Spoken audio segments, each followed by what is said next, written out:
ഇന്നത്തെ ക്ലാസ്സിൽ നമ്മൾ ചെയ്യാൻ പോകുന്നത് ഡിറ്റർമിനേഷൻ ഓഫ് എക്കണോമിക് ലൈഫ് ആണ്. അപ്പോൾ അതിലെ ക്വസ്റ്റ്യൻ ആദ്യം എന്താണെന്ന് നോക്കാം. The cost of A machine is 50,000 rupees. The life of the machine is 8 years and the various costs associated with are as follows. Suggest the optimum policy.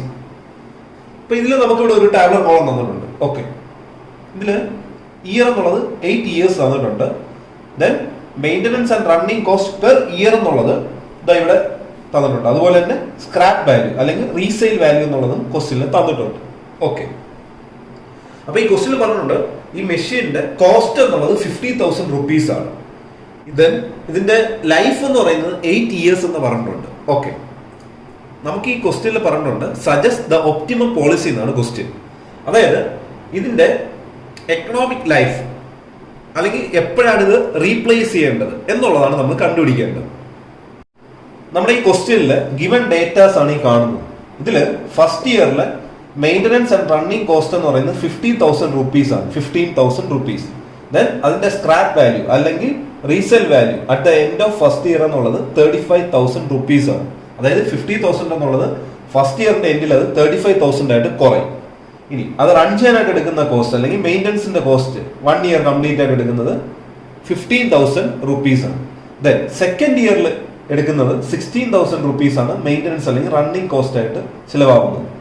Then ഇതിന്റെ resale value at the end of second year എന്നുള്ളത് 25,000 ആണ്. Okay, അപ്പൊ ഇതിൽ നോക്കിക്കഴിഞ്ഞാൽ നമുക്കറിയാം ഇത് ഓരോ year ഇങ്ങനെ കഴിയും തോറും അതായത് കൂടും തോറും ഇതിന്റെ മെയിൻ്റനൻസ് ആൻഡ് റണ്ണിങ് കോസ്റ്റ് എന്നുള്ളത് ഇൻക്രീസ് ചെയ്തുകൊണ്ടാണ് ഇരിക്കുന്നത് അല്ലെ, ഇൻക്രീസ് ചെയ്താണ് വരുന്നത്. ദെൻ ഇതിന്റെ റീസെയിൽ വാല്യൂ അല്ലെങ്കിൽ സ്ക്രാപ്പ് വാല്യൂ എന്നുള്ളത് എങ്ങനെയാണ് ഓരോ ഇയർ പാസ് ചെയ്യും തോറും ഇത് ഡിക്രീസ് ചെയ്താണ് വരുന്നത് അല്ലേ. അപ്പൊ നമുക്ക് ഇതിന്റെ എക്കണോമിക് ലൈഫ് കണ്ടുപിടിക്കണം. ഇതിന്റെ കമ്പനി പറയുന്ന ലൈഫ് എന്നുള്ള 8 years ആണ്.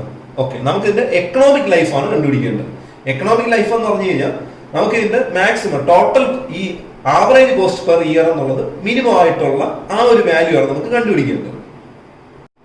ഈ ക്വസ്റ്റ്യൻ നമ്മൾ സോൾവ് ചെയ്യാനായിട്ട് ആദ്യം ഒരു ടാബ്ലർ കോളം വരയ്ക്കുക. ഇതേപോലെ ഇതിൽ ഇയർ കാണിക്കുക. Then maintenance cost and running cost per year. Okay, ഇതായി കാണുന്നു.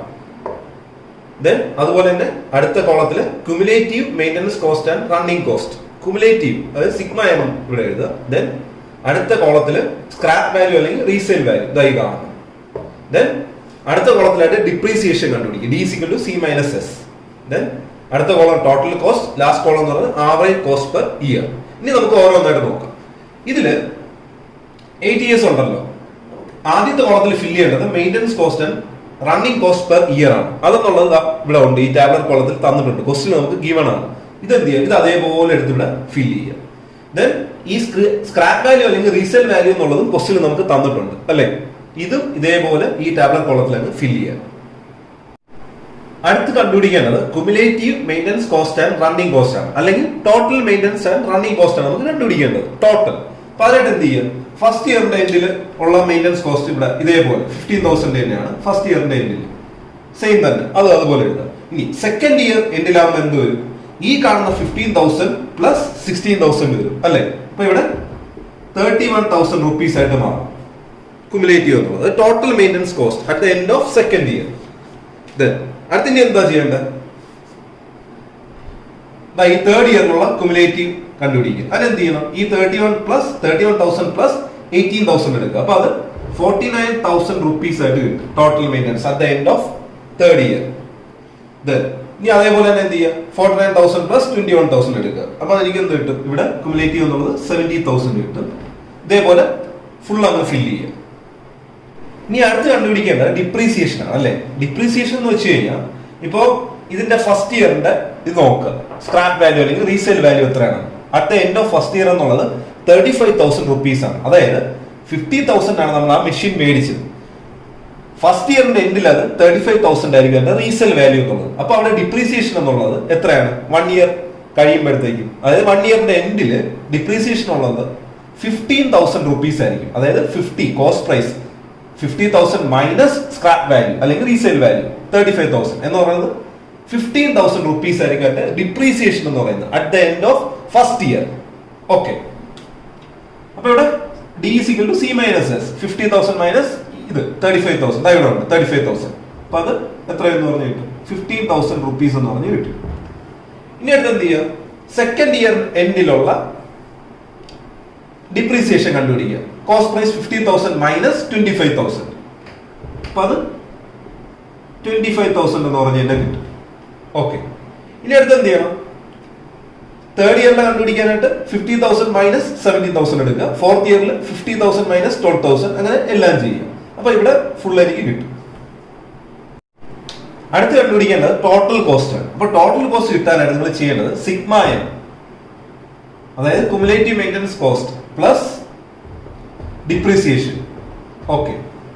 അപ്പൊ അത് ചെയ്യുമ്പോഴത്തേക്കും ഈ കാണുന്നത് 15,000 പ്ലസ് 15,000 30,000 കിട്ടും at the end of first year total cost എന്നുള്ളത്. ഇനി അടുത്ത് സെക്കൻഡ് കോളത്തിൽ അതായത് സിഗ്മ എം എന്നുള്ളത് 31,000 പ്ലസ് 25,000. അപ്പൊ അത് 56,000 rupees എന്ന് പറഞ്ഞ് കിട്ടും. ഇനി അടുത്ത് എന്ത് ചെയ്യുക? 49,000 പ്ലസ് 33,000 എടുക്കുക. ദെൻ 17,000 പ്ലസ് 38,000 എടുക്കുക. അങ്ങനെ ഇതെല്ലാം ഫിൽ ചെയ്യും. അടുത്ത് കണ്ടുപിടിക്കേണ്ടത് ആവറേജ് കോസ്റ്റ് പെർ ഇയർ ആണ്. ഓക്കെ. അപ്പൊ അത് കിട്ടാനായിട്ട് ഇതായി കാണുന്ന ടോട്ടൽ കോസ്റ്റ് ഉണ്ടല്ലോ at the end of first year. അപ്പൊ ഇത് 30,000 ബൈ 1. അപ്പൊ ഇവിടെ എത്ര തന്നെ കിട്ടും? 30,000 തന്നെ കിട്ടും. Then total cost at the end of second year എന്നുള്ളത് 56,000 ആണ് അല്ലെ? അപ്പൊ അത് 56,000 ബൈ 2 എടുക്കുക. അപ്പൊ അത് 28,000 rupees കിട്ടും. Then total cost at the end of third year എന്നുള്ളത് 82,000 rupees ആണ്. അപ്പൊ അത് ആവറേജ് കോസ്റ്റ് പെർ ഇയർ കിട്ടാനായിട്ട് 82,000 ബൈ 3 എടുക്കുക. അപ്പൊ അത് 27,333 സംതിങ് കിട്ടും. ഓക്കെ. ഇതേപോലെ ബാക്കി എല്ലാം ചെയ്യുക. അതായത് ഇവിടുത്തെ ടോട്ടൽ കോസ്റ്റ് ബൈ ഇവിടുത്തെ ഇയർ ബൈ 4, ഇത് ബൈ 5, ഇത് ബൈ 6, ഇത് ബൈ 7, ഇത് ബൈ 8. ഇനി ഈ കോളം നോക്കിക്കഴിഞ്ഞാൽ അറിയാം ഇതില് ആവറേജ് കോസ്റ്റ് പെർ ഇയർ എന്നുള്ളത് ഫസ്റ്റ് ഇയറിന്റെ എൻഡിൽ 30,000 എന്ന് പറഞ്ഞ് കിട്ടി. ദെൻ അത് 28,000 ആയിട്ട് കുറഞ്ഞു. പിന്നെ അത് വീണ്ടും 27,000 സംതിങ് ആയിട്ട് കുറഞ്ഞു. ദെൻ ഫോർത്ത് ഇയറിൽ അത് 27,000 ആയിട്ട്. ദെൻ ഫിഫ്ത് ഇയറിലും കോൺസ്റ്റന്റ് ആയിട്ട് നിന്നു 27,000 തന്നെയാണ്. ഇനി അടുത്ത സിക്സ്ത് ഇയർ നോക്കിക്കഴിഞ്ഞാൽ അറിയാം അതിന്റെ ഈ ആവറേജ് കോസ്റ്റ് പെർ ഇയർ എന്നുള്ളത് ഇൻക്രീസ് ചെയ്തു. 28,000 ആയി, പിന്നെ 29 ആയി, പിന്നെ 30 കഴിഞ്ഞു അല്ലെ? ഇങ്ങനെ ഇൻക്രീസ് ചെയ്താണ് വരുന്നത് ഈ ഒരു ഇയർ കഴിഞ്ഞു കഴിഞ്ഞാൽ. അപ്പൊ ഇനി ഇത് വർക്ക് ചെയ്ത് കഴിഞ്ഞാൽ വീണ്ടും ഫിഫ്ത് ഇയർ കഴിഞ്ഞ് സിക്സ്ത് ഇയറിലോട്ട് പിന്നെ അങ്ങോട്ട് പോകുന്നതോറും ഇതിന്റെ മെയിൻ്റനൻസ് കോസ്റ്റ് അല്ലെങ്കിൽ റണ്ണിങ് കോസ്റ്റ് എന്നുള്ളത് കൂടിക്കൊണ്ടേയിരിക്കും. അപ്പൊ അതുകൊണ്ട് ഇത് ഇനി എക്കണോമിക്കൽ ആയിരിക്കത്തില്ല ഈ മെഷീൻ നമ്മൾ വീണ്ടും യൂസ് ചെയ്ത് കഴിഞ്ഞാൽ. അപ്പൊ ഇതിന്റെ എക്കണോമിക് ലൈഫ് എന്നുള്ളത് 5 years ആയിരിക്കും. അപ്പൊ നിങ്ങൾ എഴുതുക the economic life of the machine is 5 years and the optimal period for replacement is 5th year. അപ്പൊ ഈ ക്വസ്റ്റ്യനിൽ സജസ്റ്റ് ദ ഒപ്റ്റിമൽ പോളിസി എന്നാണല്ലോ. അപ്പൊ ഇതും കൂടെ അങ്ങ് എഴുതിയിട്ടുള്ളതാണ് ഇങ്ങനെ. ഓക്കെ. അപ്പൊ ഇത്രയേ ഉള്ളൂ ഇതിന്റെ ആൻസർ എന്ന് പറയുന്നത്.